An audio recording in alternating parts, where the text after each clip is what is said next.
ನನಗೆ ಅನುಕೂಲ ಆಗಿದ್ದು ಮುರುದಲ್ಲ, ನಿನಗೆ ಅನುಕೂಲ ಮುರುದು ಒದ್ದು ಕಾಲೇ ಮುರುದು.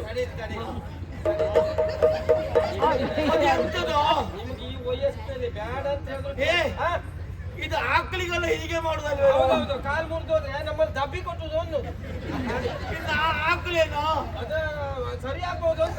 ಮೆಲ್ಲ ಮೆಲ್ಲ ಯಾಕಂದ್ರೆ ಆಕಳಿಗೆ ಸರಿ ಆದ್ಮೇಲೆ ನಿಮ್ಗೆ ಸರಿಯಾಗಿ ಇರ್ತದ. ಕಾಲು ಮೇಲೆ ಇಟ್ಕೊಳ್ಳೋ, ಕಟ್ಟುವಾಗ ಅದು ಮೇಲೆ ಇಟ್ಕೊಳ್ಳೋ. ಕೊಟ್ಟು ತಡೀರಿ ಮಾರ್ರೆ, ಕಾಲು ಮುರಿದೋದ್ರೆ ನೀವು ವಟ ಹೋಗಿದ ಕಾಲು ಬಿಟ್ರೆ ಬಾಯಿ ಅಲ್ವೋ? ಬಾಯಿ ಅದೊಂದು ಆಯ್ತಂತೆ ಬಹುಶಃ ಅದೆಂತದ ಕೇಳಲಿಕ್ಕಿಲ್ಲ. ಬಿಜಿ ಬೇಡವಾ? ಮೆಲ್ಲ ಮೆಲ್ಲ. ಬೇಕಾದ್ರೆ ಮೇಲೆ ಗೊತ್ತಾಗಿಲ್ಲ. ಅದೆಂತದ ಇದು ಕೆಳಗೆ ಜಾರೋ ಬರ್ತಲ್ಲ, ಅದಕ್ಕೆ ಹೀಗೆ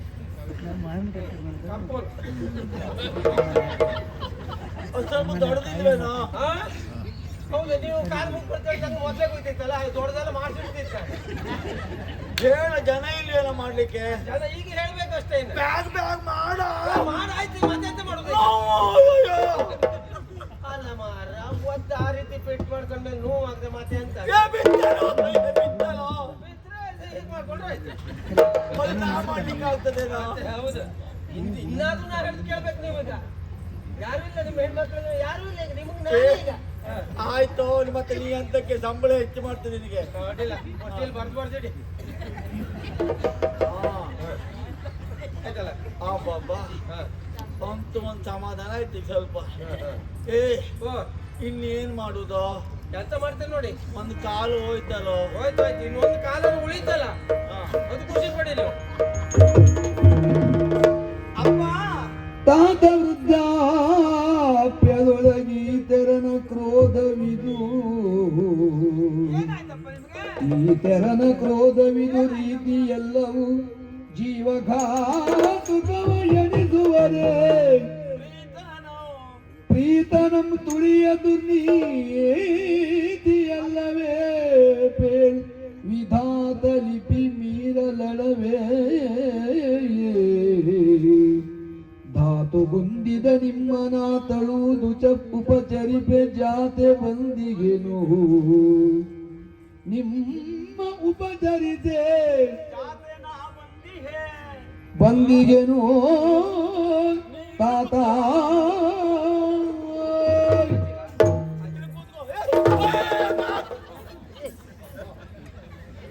ಮತ್ತು ಮುರಿತೇನೋ? ಇಲ್ಲ ಇಲ್ಲ ಇಲ್ಲ, ಸ್ವಲ್ಪ ಅಪ್ಪ ಅಪ್ಪ ಸತ್ತ ಹಾಗಲ್ವ? ದರಿದ್ರ ಮುಂದೆ ಅಪ್ಪ ಮಾತಿಗೆ ಹೇಳುದು. ಅಪ್ಪ ಏನಪ್ಪ ನಿಮ್ಗೆ ಯಾವತ್ತೇ ಈ ವಯಸ್ಸಿಗೆ ನಿಮ್ಗೆ ಈ ಸಿಟ್ಟು ಗೊಟ್ಟಿ ಹೇಳಿಬೇಡ್ವೋ? ಸಿಟ್ಟು ಸಿಡುಕು ಇದೆಲ್ಲ ಬೇಕಾಗಿತ್ತ? ಅದಲ್ಲದೆ ಹೋದ್ರೆ ಮಾಡದೇ ಇರುವಂತಹ ತಪ್ಪನ್ನು ನಮ್ಮವರ ಮೇಲೆ ಆರೋಪಿಸಿ ನೀವು ತುಳಿಯುವುದಕ್ಕೂ ಮುಂದಾದ್ರಲ್ಲ. ನೋಡಿ, ಸ್ವಲ್ಪ ಮೊದಲು ಕ್ಷಣ ಮೊದಲು ಆರೋಗ್ಯವಂತರಾಗಿ ದೃಢಕಾಯರಾಗಿದ್ದ ನೀವು ಈ ಕ್ಷಣಕ್ಕೆ ಕಾಲನ್ನ ಈ ರೀತಿಯಾಗಿ ಮಾಡ್ಕೊಂಡ್ಬಿಟ್ರಲ್ಲಪ್ಪ. ಹೌದಾ? ಹಣೆ ಬರಹವನ್ನ ಎಷ್ಟೊತ್ತಿಗೆ ಯಾರು ಬದಲಾಯಿಸ್ತಾರೆ ಅಂತ ಹೇಳಲಿಕ್ಕಾಗ್ತದೋ ನೋಡು. ನೋಡಿದ್ಯಾ, ಇಷ್ಟೊತ್ತಿನವರೆಗೆ ಆರೋಗ್ಯವಾಗಿದ್ದ ನೀನು ಯಾವ ರೀತಿ ಆಗೋಯ್ತು ಅಂತ.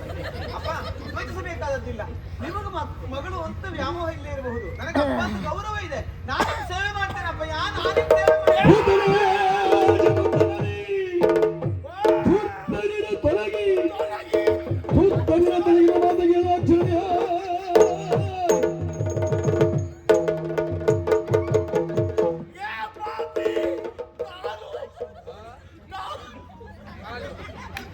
ನಿಮಗೆ ನನಗೆ ಒದಿಬೇಕಂತ ಗೊತ್ತಾಗುದಿಲ್ಲ. ಇನ್ನೊಂದು ಕಾಲ ಸರಿ ಇಟ್ಕೊಂಡು ಮಾತಾಡಿ.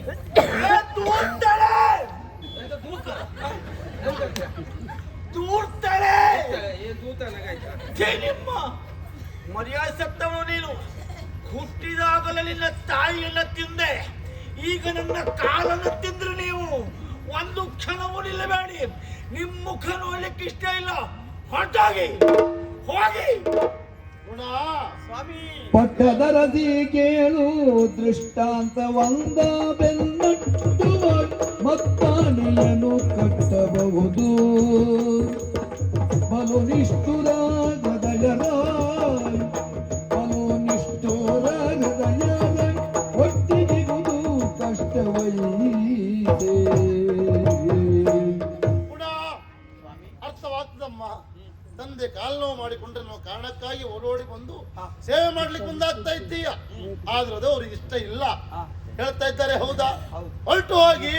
ನಮ್ಮ ಮುಖ ನೋಡುವುದೇ ಅವರಿಗೆ ಬೇಸರದ ಸಂಗತಿ ಅಂತ. ನೀನ್ ಎಷ್ಟೇ ಮಾತಾಡಿಸು ಎಷ್ಟೇ ಬುದ್ಧಿ ಹೇಳಿದ್ರು ಸಹ ಅವ್ರು ಕೇಳುವುದಿಲ್ಲಮ್ಮ. ಯಾಕೆ ಹೇಳು? ಅದು ಹಾಗೆ ಅಲ್ವಾ? ಮದಭರಿತವಂತ ಮದ್ದಾನೆಯನ್ನಾದ್ರೂ ಅಂಕುಶವನ್ನು ಬಳಸಿ ಸರಿ ಮಾಡಬಹುದಂತೆ, ಒಳಗಿಸಬಹುದಂತೆ. ಅದೇ ಮದ ತುಂಬಿದ ಮನುಷ್ಯನನ್ನ ಎಷ್ಟೇ ಪ್ರಯತ್ನ ಮಾಡಿದ್ರು ಸರಿ ಮಾಡ್ಲಿಕ್ಕೆ ಆಗುದಿಲ್ಲಮ್ಮ. ಹಾಗಾಗಿ ಹೇಳುವುದು, ನಾವಿರುವುದರಿಂದ ಅವ್ರಿಗೆ ತೊಂದರೆ ಆಗ್ತದೆ ಅಂತ ಆದ್ರೆ ನಾವಿಲ್ಲಿ ಯಾಕಿರ್ಬೇಕು ಹೇಳು? ಹೌದು, ಪ್ರಪಂಚ ವಿಶಾಲವಾಗಿದೆ. ಆದ್ದರಿಂದ ಹೊರಟು ಹೋಗುವ. ಎಲ್ಲಾದ್ರೂ ಹೋಗೋಣ.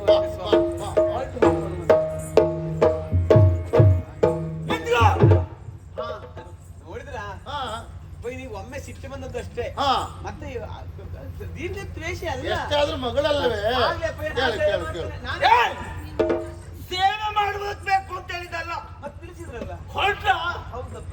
ಎಲ್ಲಿ ನಿನ್ನ ಅಪ್ಪನ ಮನೆ ಹೋಗ್ತೇ ನೀನು? ಅಪ್ಪನ ಮನೆ ಇದೆ ಅಲ್ವಾ? ಅಪ್ಪ ನೀವೇ ಅಪ್ಪನ ಮನೆ ನೀನು ಕೇಳಿದ ಎಲ್ಲಾದ್ರೂ ಹೋಗ್ತೇವಪ್ಪಯ್ಯ. ಇದೆಲ್ಲ ಯಾರು ಕೊಟ್ಟಿದ್ದು? ಆ ನಿನ್ನ ಶಟ ಗಂಡ ಕೊಟ್ಟಿದ್ದಲ್ಲ. ಓ, ಎಲ್ಲ ಆಭರಣ. ಈ ಆಭರಣ, ಪಟ್ಟೆ ಸೀರೆ, ತಲೆ ಮೇಲೆ ಇಟ್ಟಿದ್ದು, ಇದೆಲ್ಲ ಯಾರು ಕೊಟ್ಟಿದ್ದು? ಅಂಗಡಿಯವರು. ನೀನು ಹೇಳು. ನೀವೇ ಕೊಟ್ಟಿದ್ದಪ್ಪ. ಯಾರು ಕೊಟ್ಟಿದ್ದು? ಹಣ ಕೊಟ್ಟದ್ದು ನೀವು, ಅದು ಕೊಟ್ಟದ್ದು ಅಂಗಡಿ ನಮ್ಮದೇ. ಹಾಗಾದ್ರೆ ಎಲ್ಲ ನಿನ್ನ ಅಪ್ಪನ್ನು ಅದೆಲ್ಲ ಕಳಚಿಡು, ಆಮೇಲೆ ರೊಟ್ಟಿ ಬಿಟ್ಟವರಿಗೆ ಹೋಗು. ಆ ಕಾರಣಕ್ಕಾಗಿ ನನ್ನ ಬಂಗಾರವನ್ನೆಲ್ಲ ಬಿಡಿಸಿಟ್ಟು ಹೋಗ್ಬೇಕು ಅಂತ. ಹೌದು. ಬೆಲೆ ಕಟ್ಟಲಾರದ ನನ್ನ ಬಾಳ ಬಂಗಾರ ನನ್ನ ಜೊತೆಗಿರುವಾಗ ಬೆಲೆ ಕಟ್ಟಬಹುದಾದ ಈ ಬಂಗಾರ ಬೇಕ? ಇದೆಲ್ಲವನ್ನ ಬಿಡಿಸಿಟ್ಟು ಈಗ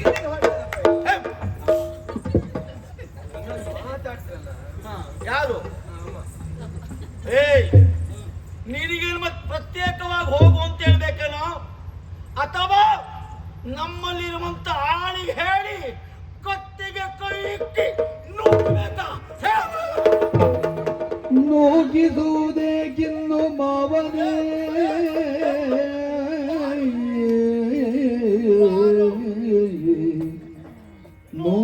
ನೋಗಿದುವುದೇಕಿನ್ನು ಮಾವನೇ ನೂಗಿಕೊಳ್ಳುವೆವು ಗೈದ ಕೃತ್ಯಕ್ಕೆ ನೂಗಿಕೊಳ್ಳುವೆವು ಗೈದ ಕೃತ್ಯಕ್ಕೆ ಆ ಕಮಲ ಭವನಿಂದ ಶಿಕ್ಷೆಯ ಅರಿತುಕೊಳ್ಳೆನು ತಾಯ್ ಆ ಕಮಲ ಭವನಿದ್ದ ಶಿಕ್ಷೆಯನ್ನು ಅರಿತುಕೊಳ್ಳೆನು ತಾಯ್ ನೋಕಿಸುವುದೇಕಿನ್ನು ಮಾವನೇ ಮಾವ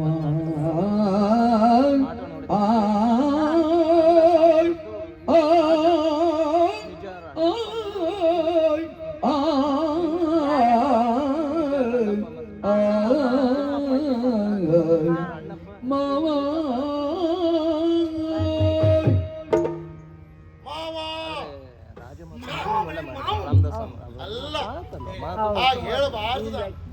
ಯಾಕೆ? ನಾನೊಬ್ಬ ಭಿಕ್ಷುಕ, ನೀವು ನಾಡಿನ ಮಹಾರಾಜರು, ನನಗೆಲ್ಲಿಯ ಮಾವ ನೀವು? ಹಾಗೆ ಹೇಳಿದ್ರೆ ತಪ್ಪೇ ಆಗ್ತದೆ. ಬೇಡ ಮಹಾರಾಜರೇ. ಏನು ನೀನಾಗಿ ಹೋಗ್ತೀಯೋ ಇಲ್ಲ ಆಳನ್ನು ಕರೆಸಿ ನೂಕಿಸಲೋ? ಸ್ವಾಮಿ, ಈ ಪ್ರಪಂಚದಲ್ಲಿ ಯಾರನ್ನು ಯಾರು ನೂಕುದು? ಯಾರನ್ನು ಯಾರು ನೂಕುವುದಿಲ್ಲ. ಅವರವರು ಮಾಡಿದ ಕರ್ಮಗಳು ಅವರನ್ನು ನೂಕಿಸಿಕೊಳ್ಳುವುದು. ಉದಾಹರಣೆಗೆ, ಅಳಿಯಂದರೆ ಹೊಡೆದೆನ್ನುವ ಕಾರಣಕ್ಕಾಗಿ ನನಗೆ ತುಳಿದಕ್ಕಾಗಿ ಮುಂದಾದವರು ನೀವು, ತುಳಿದತ್ತು ನೀವು, ನನಗೆ ಪೆಟ್ಟಾಗಬೇಕಿತ್ತು, ಅದಾಗಲಿಲ್ಲ. ನಿಮ್ಮ ಕಾಲೇ ಮುರಿಯಿತು. ನೀ ದೊರೀತ್ರಿ, ನೀನು ಸ್ಪರ್ಶ ಮಾಡಿದ ಕಾಲೇ ಹೋಯ್ತು. ಹಾಗಾದ್ರೆ ಏನು? ಅವ್ರವ್ರು ಮಾಡಿದ ಕರ್ಮ ಅವರೇ ಊಟ ಮಾಡಬೇಕು. ಹೌದೇನಮ್ಮ? ಮಾತು ಇದು? 100 ಸತ್ಯ. ನೀನು ಮತ್ತೆ ಮಾತಾಡಿ ಸಾಯಿ. ತೆಪ್ಪು ಕೂತ್ಕೊಳ್ಳೋದಲ್ಲ ನೀನು. ಹಾ, ನನಗೆ ತುಳಿಲಿಕ್ಕೆ ಬಂದು ನಿಮ್ಮ ಕಾಲು ನೋವಾಯ್ತು ಅಂತ ಆದ್ರೆ ಅದು ನಿಮ್ಮ ಹಣೆ ಬರ. ಹೌದೇನೋ? ಇಲ್ಲ, ಮೊದ್ಲೇ ಕಾಲು ಸರಿ ಇಲ್ಲ ಅನ್ನೋದೇ ಅರ್ಥ. ಎಂತ ಮಾತಾಡ್ತೀಗ? ನಾನು ಹೇಳುವುದೇ ಸತ್ಯ ಅಂತ. ಹೌದೌದು.